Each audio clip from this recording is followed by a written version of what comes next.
জোর করে কোনো দখল হবে না। আজকে আমাদের এলাকার লোক সবাই মিলে, আমাদের ট্রেড ইউনিয়ন প্রেসিডেন্টও ছিল অরবিন্দ, মানুষ বাধা দিয়েছে,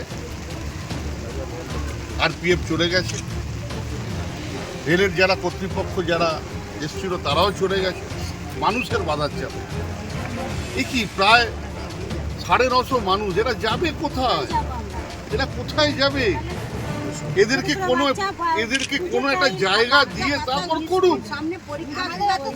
এদের ছেলে মেয়ে স্কুলে পড়ে, কলেজে পড়ে, দীর্ঘদিন ধরে এরা থাকে, হঠাৎ করে বলছে আমরা ফিরিয়ে দেবো। এটা ঠিক না, এটা ঠিক না। রেল যদি মনে করে, তারা প্রত্যেকটা জায়গাকে বেসরকারিকরণ করে দিচ্ছে, বহুজাতিক সংস্থাকে দিয়ে পাবলিকের কোনো কাজ হয় না। সুইমিং পুল খোলা হচ্ছে, সুইমিং পুলে কারা স্নান করতে যাবে? আর আজকে যারা বাসস্থান, যারা রুটি রোজগার করে, তাদেরকে তুলে দেবে এখানে, মল হবে এখানে। এটা আমরা সহ্য করব না।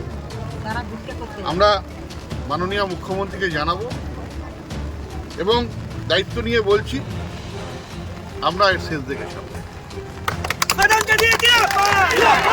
এখানে যে স্থানীয় মানুষ, তাদেরকে একটা উচ্ছেদের একটা পরিকল্পনা ধারাবাহিকভাবে করে চলেছে। কোনো রকম কোনো বিকল্প ব্যবস্থা না দিয়ে তাদেরকে যদি উচ্ছেদ করা হয়, সামনেই পুজো, প্রত্যেক বাড়িতে ছোট ছোট বাচ্চা আছে, অসুস্থ মানুষ আছে, বয়স্ক মানুষ আছে, তারা প্রত্যেকে এখানে যারা রেলের অফিসার্স আছে তাদের বাড়িতে পরিষেবার মাধ্যম দিয়ে তারা এখানে থাকে। নীতিগতভাবে তো রেলেরও ভাবা উচিত যে এখানে এই অঞ্চলে যারা বসবাস করছে, দীর্ঘ বছর 70-80 বছর ধরে বাস করছে এক একটা পরিবার, তো তাদেরকে এইভাবে উচ্ছেদ করলো উইদাউট নোটিশ, বিনা নোটিশে, বিকল্প ব্যবস্থা না দিয়ে। তো স্বাভাবিকভাবে এখানকার স্থানীয় মানুষ আমরা সকলে আমরা এটার বিরোধিতা করছি।